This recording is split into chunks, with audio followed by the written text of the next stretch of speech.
Many have noticed that public transport operators, especially jeepneys and buses, are no longer strictly complying with capacity restrictions imposed by the IATF or other safety protocols for that matter. That may be why the DOTR is reminding them about the service contracting program. Even before the IATF raised allowed capacity in public transport, many jeepneys and bus drivers were already taking on more passengers than was allowed. This was understandable as the capacity restrictions meant they would not be earning as much and may not even be able to break even.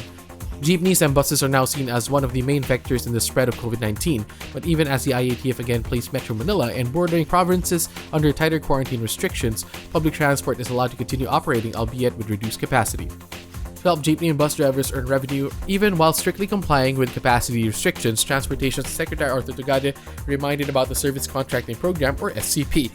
The program was established under the Bayanihan to Recover as One Act to augment the income of bus and jeepney drivers to recover lost income from reduced capacity. In essence, the SCP pays drivers an amount for every kilometer of service rendered a day. This is addition to the fare collected from passengers. This is meant to make up for lost revenues due to reduced capacity.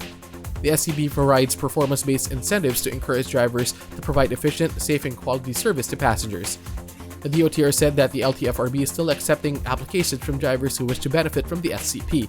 They can register applications online at www.servicecontracting.ph. This is open to all drivers servicing active routes set by the LTFRB. Drivers should take advantage of the program.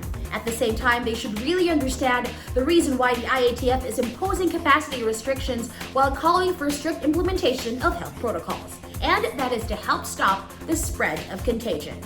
Come to think of it, commuters should also understand that they too have the responsibility to comply with all the health protocols, especially when taking public transport.